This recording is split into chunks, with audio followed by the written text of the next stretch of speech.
program. What you talking about? The program. The program. Get with the program. Everybody clap to this. Say what? Get with the program. It starts now.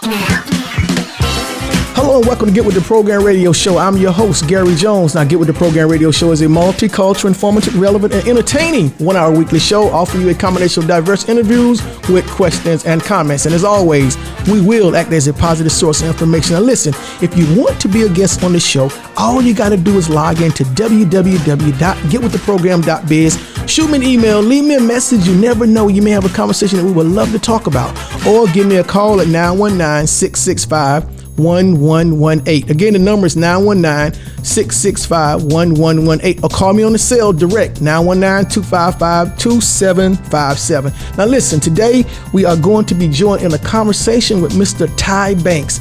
Tye is a film director, producer, actor, and artist who is passionate about entertaining viewers through the power of storytelling.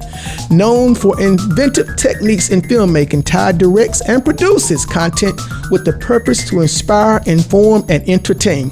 Now, Tye's latest film, Hit a Lick, is an urban crime drama starring Alphonse Nicholson from P-Valley, Chaney, The Wire, Saints and Sinners, and Luray Cooper, The Wire and Underground Railroad, The Highwaymen as well. Now, Tye is also the founder of Liquor House Comedy and Liquor House Comedy Festival. Hello, Mr. Tye, and welcome to Get With The Program Radio Show. All right, thanks for having me, man. Oh, man, it is a pleasure, man, to get you off the road because I know you're busy. You're doing so many things now. Yeah. I see you. You know, and I had a chance to watch a couple of your movies, man. You're doing big things. Well, I appreciate it, man. I hope everybody's watching and enjoying it. And I really appreciate people just taking out the time and just watching it because I know they got so many options nowadays. So anytime someone takes the time to even watch anything I did or come to a comedy festival, man, I really appreciate it. That's wonderful, man. That's wonderful. Now, your latest project, I mentioned in the bio, Hit a Lick. That's tell us about that project now. Hit a Lick is basically an urban crime drama. It's based on, it's basically about a guy who was going to college and he was trying to decide if he wanted to go back to college or not. His uncle is like a shiesty guy from the neighborhood, but he don't really know his uncle like that. You know, he don't know that part of his uncle. He just know that's his uncle. So he relies on his uncle to try to help him. And his uncle gets him jammed up on a couple of things. That's interesting. So we're going to leave a little bit for them to go see. Yeah, you got to go watch it. Got to go watch it. Yeah. See what happens to him and his uncle. And the rapper is played by Alphonse Nicholson from P-Valley, of course. He plays a little murder on there.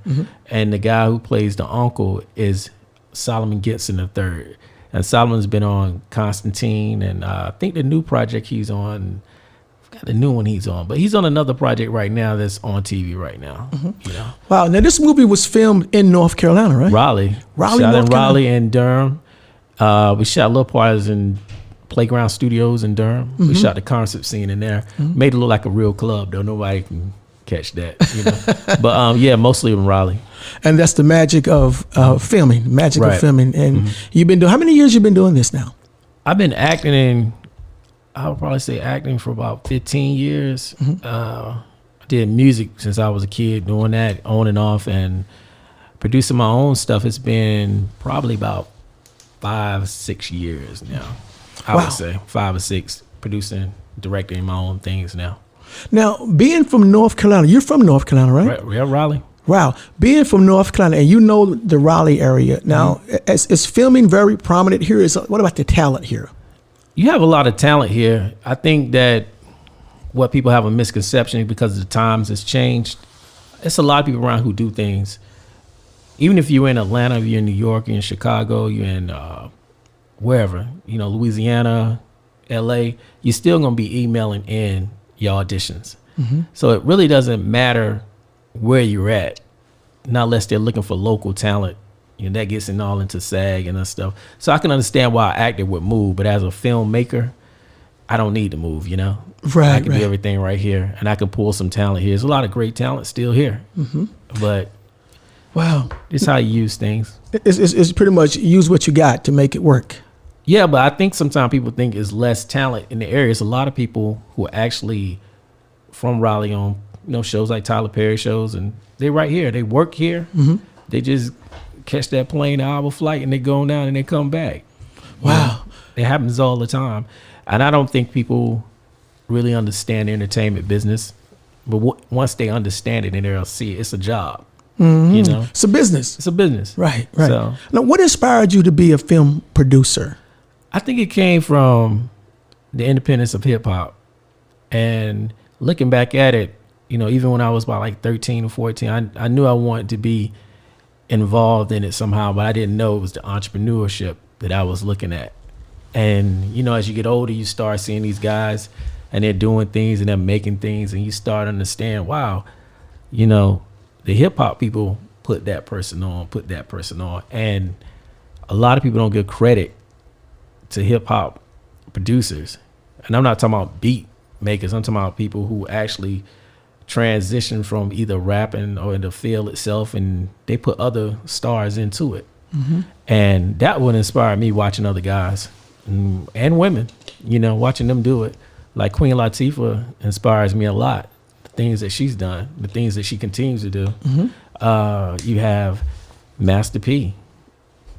I mean, he should be anybody inspiration if you trying to be into this stuff.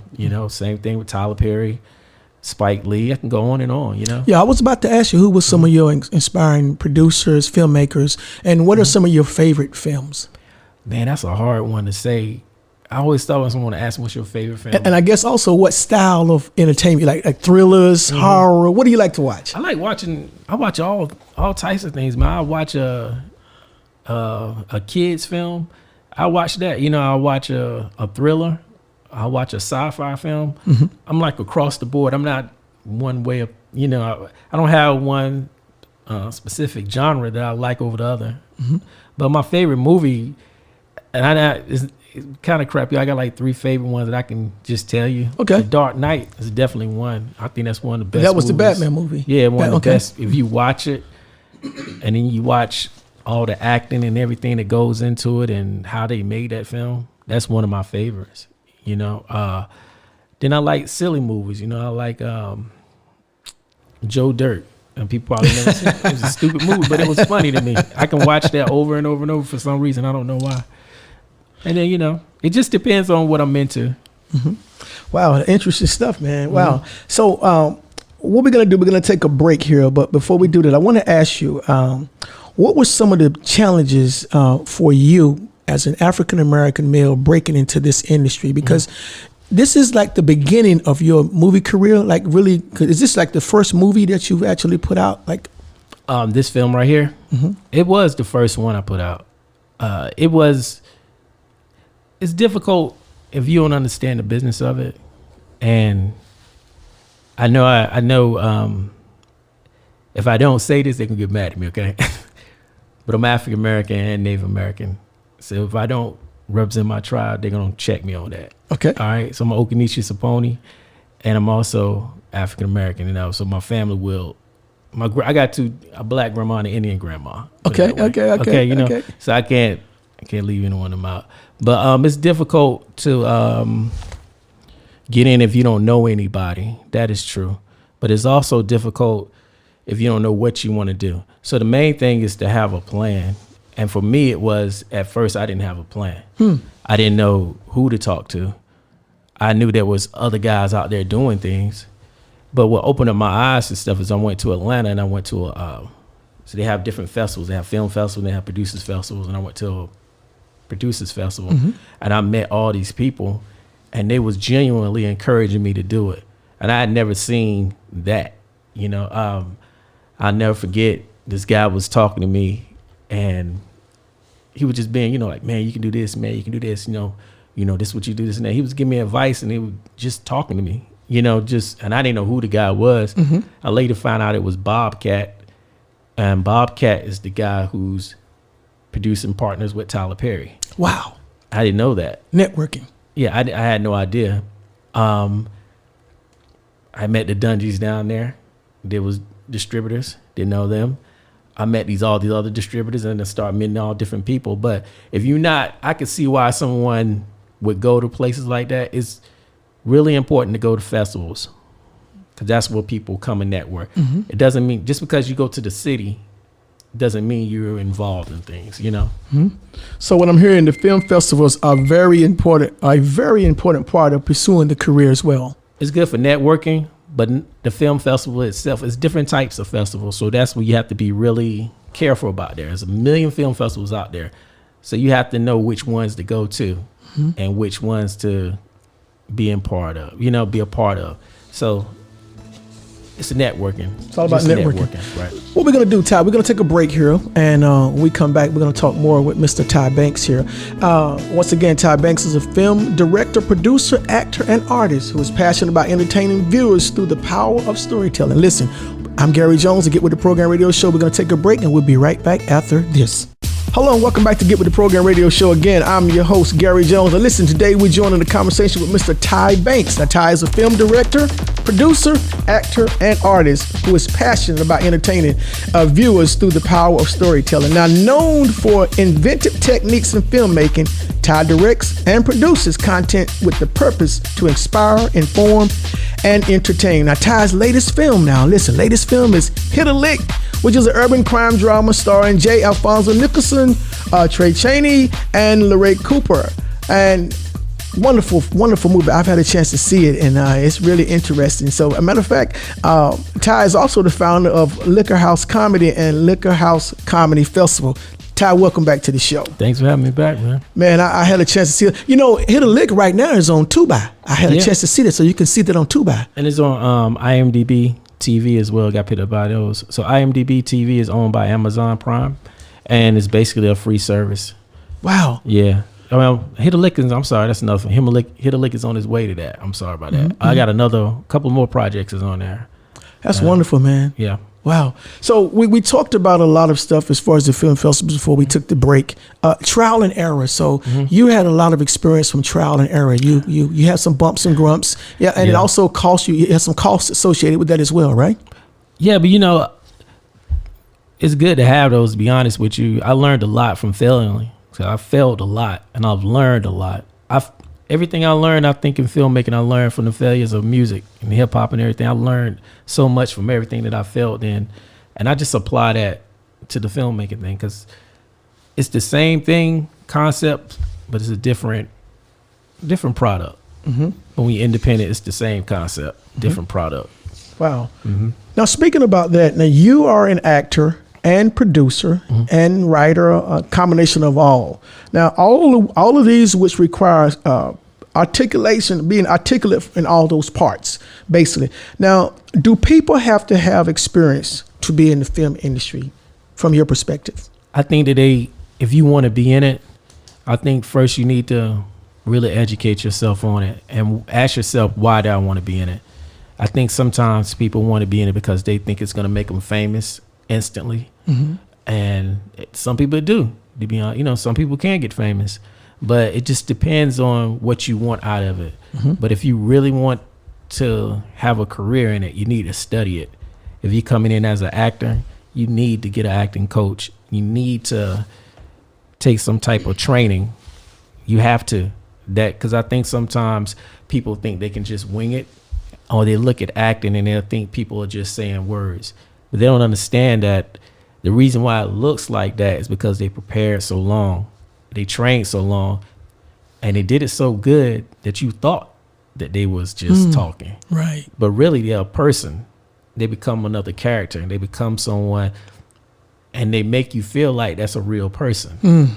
So I notice when people want to get into it, they can't do that. They think they can just be themselves. So that's when the training and stuff come in. But if you're coming in as an actor, I suggest you do extra work. You do it on independent films, get to know how things go, network with people. And then if you can get picked up by an agency or something, definitely do all the extra work on there so you can see a big production. You can see how everything really works. So then you can know, well, which person does this, which person does that, which person does this, which person does that. Well, Tye, is there such thing as an overnight success? Because we hear people now. I just asked you the question about, do you have to have experience? But I find there have been some actors who were just picked because of they looked the part, or the part was required. Say if you need a person that weighs 500 pounds, you know, but you can't find an actor that wears it, but you see the person that look like the character, the weight and everything. Is there such thing as overnight success? Yeah, that happens too. But you got to understand that's what they were looking for. So if that's what they're looking for, they're going to go with what they're looking for. And if they really want your look, they'll hire somebody to train you. Okay. If they really like your look. But then again, let's say they're looking for someone like, okay, I give my brother Chaz, I give you his experience. They were looking for someone right around about 6'5" to play this character in The Wiz that they were shooting a movie about with not Adam Sills,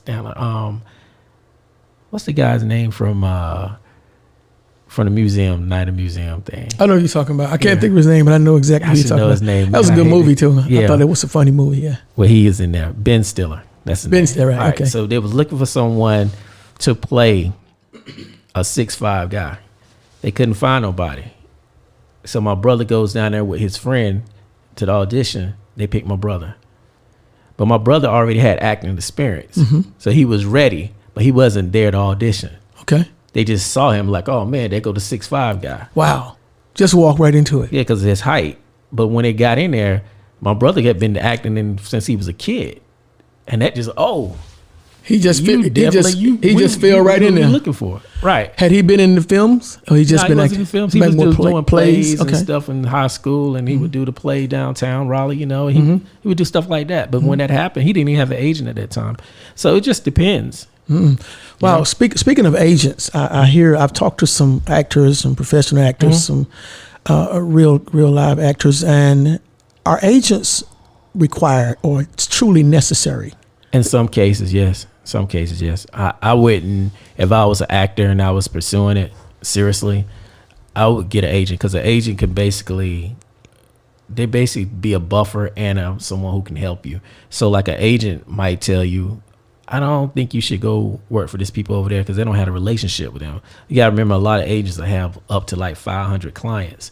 So they don't deal with all types of people. And just depends on who your agent is too. You got to have an agent that's connected.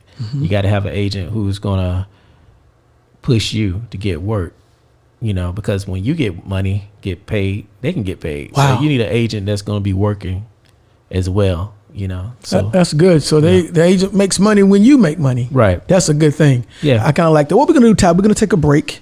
And when we come back, I do want to ask you a question. Were you ever nervous before your films were released? Do you get nervous at doing any of the process? But before we answer that, I'm going to take a break, and we're going to reach out now to my good friend Steve Rao and Dr. Kimberly McTurian. Listen, don't touch that dial. We'll be right back after this. Now, Dr. Kim, Steve Rao, tell me what's going on in your world. Well, Gary, it's great to be here today on Get With The Program. And the 46th President of the United States, Joseph R. Biden, last week demonstrated to the nation and the world that America is united and strong in dealing with the war against the COVID pandemic. In his address to the nation, the first televised one since he won the presidency, Biden assured the American people that all adults will be eligible for vaccination by May 1st, that by July 4th, we'll be able to get together in small gatherings. And he assured the American people that we will be independent from this virus very, very soon. In addition, he's passed a COVID relief bill to put $1,400 checks in the hands of the American people and build our economy. The president inspired a nation and showed us and reminded us that Americans always find our way out of the darkness through the light. And that's exactly what this president has done for our country. We thank him for his leadership. We look forward to continuing the great work ahead. Okay, now I'm going to reach out to Dr. Kimberly McTurian. She's out on location today. Dr. Kim, what's going on in your world? Well, what's going on in my world is the George Floyd Memorial and the issue of real policing. Is America ready for police reform? How does your municipality treat African Americans? And will we defund the police or refund the people? We're asking today, does your city reflect the progressive city that has justice for all? George Floyd Memorial. That is our topic. Hey, listen, I'm Gary Jones, host and producer of Get With The Program Radio Talk Show. You're listening to the talk show at its best. Don't touch that dial. We keep our ear to the community, so don't touch that dial. We got more coming right here on Get With The Program Radio Talk Show. Hello and welcome back to Get With The Program Radio Show again. I'm your host, Gary Jones. Now listen, today we're joining a conversation with Mr. Tye Banks. Tye is a film director, producer, actor, and artist who is passionate about entertaining viewers through the power of storytelling. Now known for inventive techniques in filmmaking, Tye directs and produces contents with the purpose to inspire, inform, and entertain. Now Tye's latest film, Hit a Lick, is an urban crime drama starring Alphonse Nicholson, Chaney, and Luray Cooper. Now, Tye is also the founder of Liquor House Comedy and Liquor House Comedy Festival. Tye, welcome back to the show, sir. Ready to go, man. Hey, man, thank you so much for being here today, man. I really appreciate you giving us some good information about this film industry. Now, when you mentioned the work, it takes a lot of work that goes into this. People see what they see on TV, but they don't know what goes on behind the scenes. It's a lot going on behind the scenes, isn't it? It's a lot going on. I don't think people understand how much really is going on behind the scene. You had anything? Any part you want me to talk about? Part of it? Yeah, it must be a lot, right? Yeah, it's a lot. It really is. So let's say like if it's on a commercial, right? Let's say it's a commercial with one person, or you might have like 10 people on set that day. Just shooting at one person. You have the makeup lady, you have the wardrobe person. And I could say makeup lady, could be a man too. But you have the makeup person, the wardrobe person. You can have the script supervisor. You have the AD. You can have the director, of course, director of photography. Wow. The AC could be doing it. It depends on how the commercial look. The gaffer. That's a lot of people. A lot of work. It's a lot. Yeah. Now, when it comes to African American film producers such as yourself, the funding, how prevalent is the funding? I mean, you fund your projects yourself, or is there funding out here for projects like this? Depends on what you're doing. Most of the time, most independent filmmakers are independent film. They fund themselves. Most of them do, and I fund myself too. And and it's not just, be honest with you, it's not just for one particular group of people. It's for everybody. Independent filmmaking. Everybody has a funding issue. Wow, and I can imagine it can get expensive, right? It can, depend on what project you're doing. So if you're smart, like most of us end up adapting to stuff, you can make a film about anything. It just depends on how you do it. There's really no excuse nowadays. If you want to make a film, there's no excuse for you not to make one if you really want to make one. Now, when I look back in the past of the film industry, when they had cameras, the big cameras rolling and things like that. Now people are able to buy smaller cameras, right? And they're shooting footage and making movies quickly now than before. So have you seen a lot of change in the industry? Oh yeah, I shot a phone one time on a cell phone.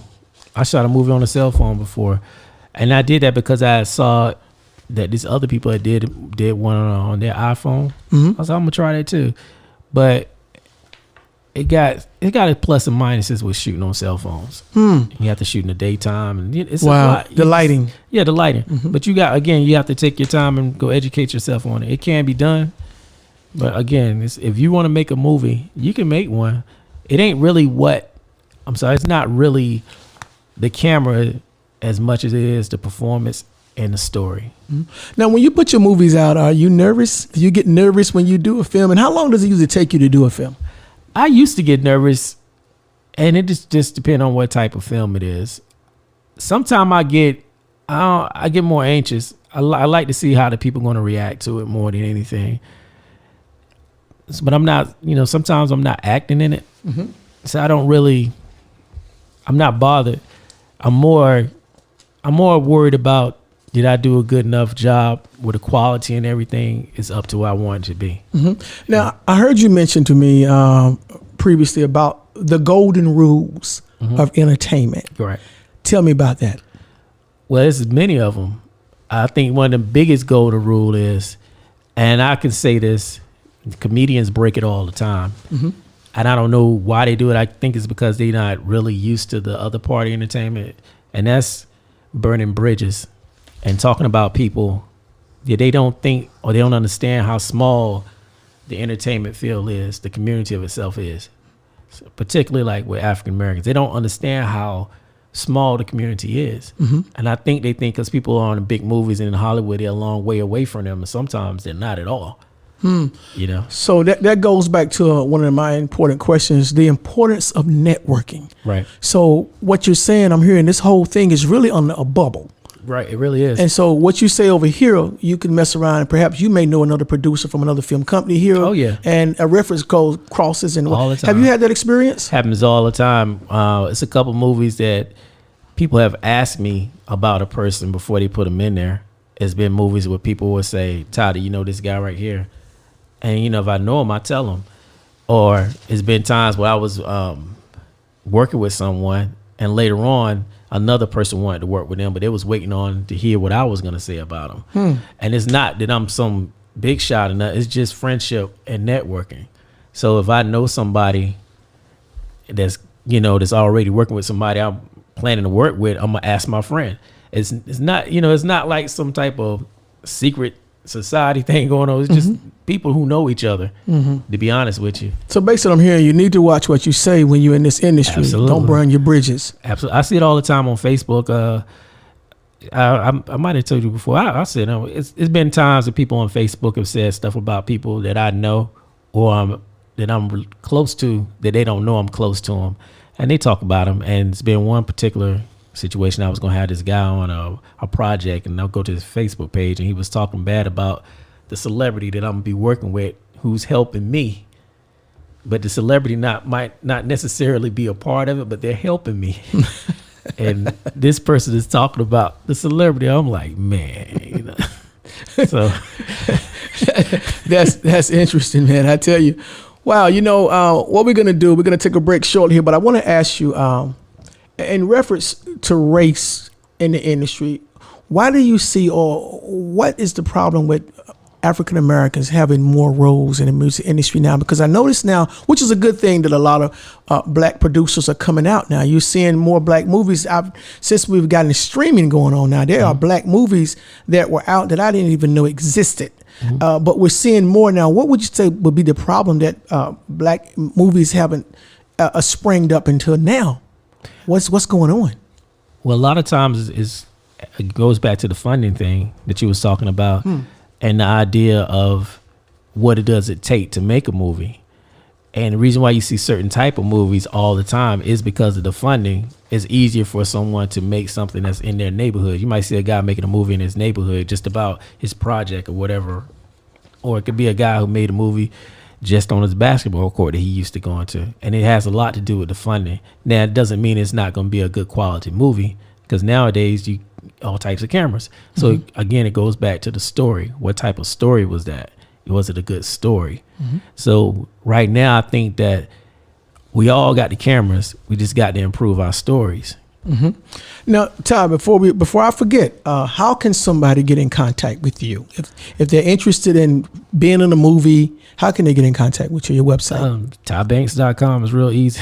Tye Banks, TYE Banks.com. Put his name in. TYEBanks.com. Yeah, that easy. Wow. So if somebody wants to be in one of your movies, they respond to your website, get in contact. What do they submit there? Buy you? Well, if I'm doing a project, I'll have the information up and they can submit. I'm not just going to pick them because they submitted, you know. Right. But, audition. They still have the audition. Yeah, everybody has to audition. I learned that's the best way to do it, even if you know the people, because, you know, they might fit something else. Right. You just keeping it straight and real. No question about it. Listen, once again, today we're joining a conversation with Mr. Tye Banks, who is a film producer, writer.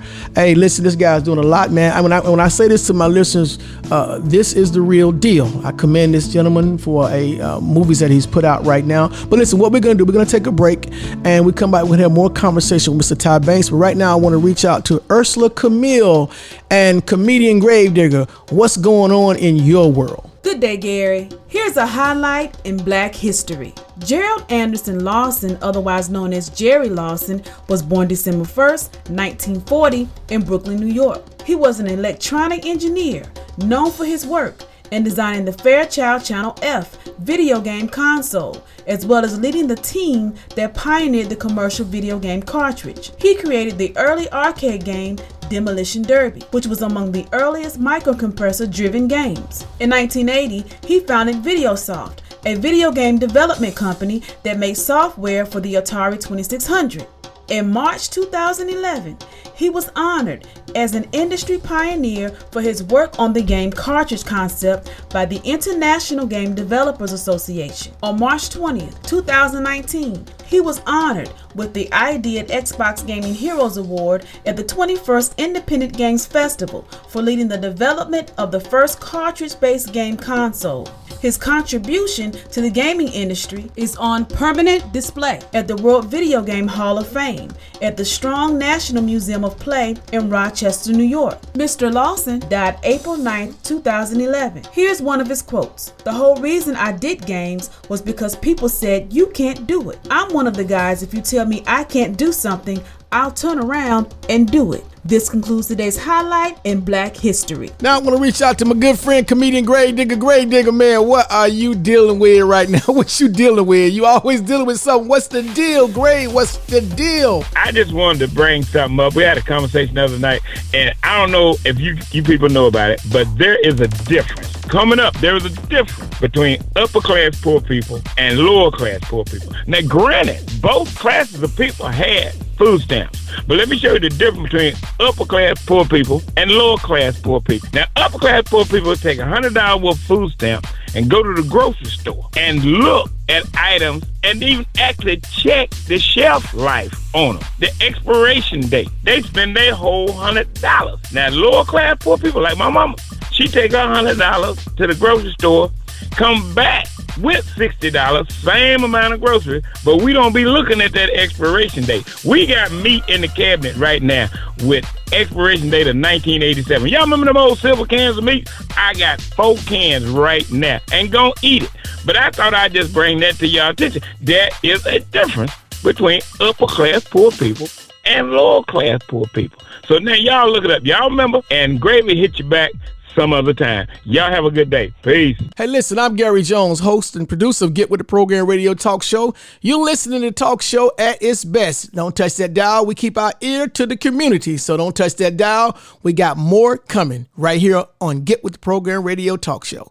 Hello and welcome back to Get With The Program Radio Show. Again, I'm your host, Gary Jones. Now, today we're joining a conversation with Mr. Tye Banks. Now, Tye is a film director, producer, actor, and artist locally right here in North Carolina, man. This guy's filming in North Carolina, so you have no excuse. You need to reach out to this guy's website. It's tyebanks.com. If I'm not mistaken, Tye Banks. Type his name in, he's going to pop up. But listen, this guy, he is passionate about entertaining viewers through the power of storytelling. Now, known for inventive techniques in filmmaking, Tye directs and produces content with the purpose to inspire, inform, and entertain.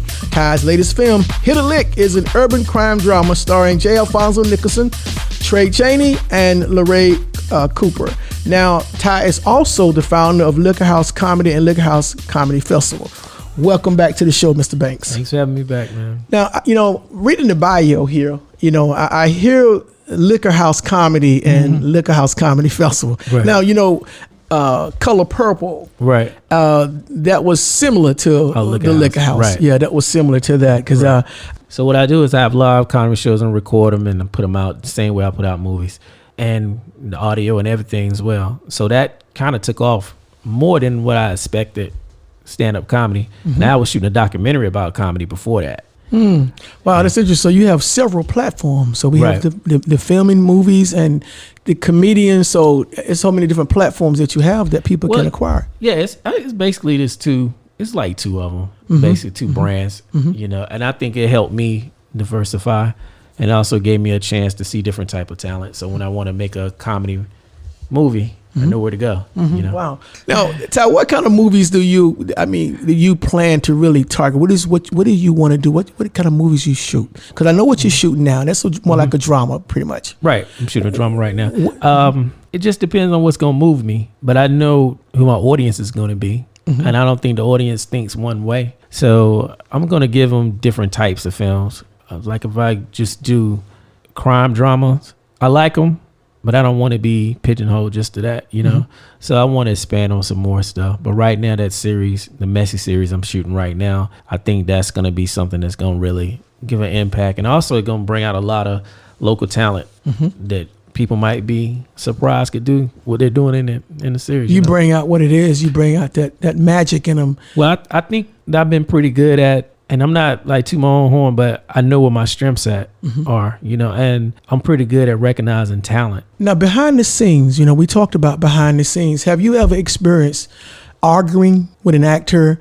Oh yeah, you'll have a lot of, and it usually comes from an actor who not understanding how things are or what roles or what. And like sometimes some actors, they don't understand that you're a cameraman, director, producer all in once. They don't know that. They think you're just the person with the camera. They might not know the difference between the three. So when they talk to you, they might be saying something that doesn't make sense, and they don't understand why it doesn't make sense. So they can make them frustrated, but it's usually coming down to trust. So if an actor is acting up on set, it's usually because they feel like they don't trust the people making it. Wow. So they come in. What about when you audition? Okay, now when somebody wants to audition, let's go through the process, because a lot of people are not educated in how to get into this industry. So you go to the website or wherever you want to. Of course, you audition, and what they bring the headshot, the bio. What do you need now? Well, nowadays you can do it all over your phone, over the internet. You email it in. Because of COVID, of course, a lot of people don't want to be around you. It's nothing personal, but even if you audition, man, when we was doing them live, like you walk in, you gotta have a resume. You have to have a headshot, a professional headshot, not a headshot you took with your cell phone, but a professional headshot. And sometimes people are not prepared for that. Are there consultants out here to help people with that? Because you got people who want to do these things, but they don't know how. Yes, classes that people can easily look up. It's a couple places that people can go to, and they'll teach you. That goes back to the training we were saying earlier. You learn all of that when you take the classes. That's basic. Audition is basic. That's like acting 101 for most acting coaches. They're gonna show you how to get on your marks and all that. I can tell you a real funny story, man. Sure, go ahead. My first audition, actors know what this means. Get on your mark. That means you sit line on the floor and you step there, and that's when you deliver your performance to the person that's reading with you, which is the person who reads the lines that you're not reading, and they're recording it. So when I first did it, I went out to woman to my first audition ever. They know nothing, had nothing like that. I'm in there doing the audition and everything, and the lady is laughing at me like, it's like, you never done this before. Nah. And she was really nice to me. Her name is Tracy Kilpatrick. She's a big casting agent, and shout out to Tracy. She always laughed at me about that, but I didn't understand. I wasn't prepared. Long story short, that was for a Denzel Washington movie. I didn't know that.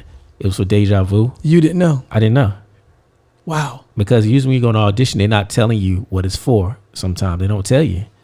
So I didn't know how big that audition was, but it was for Deja Vu, the movie Deja Vu, and it was Denzel Washington was looking over all of it. So you just never know. Never know who's watching. And after that, I took it serious. Wow. So you just never know. You might come to my audition, you don't know who I'm gonna send that tape to, and you just never know. You never know. So being prepared, no matter what it is. Wow. Got to be prepared. Now, your true worth as an entertainer and fame versus talent. Tell me about that.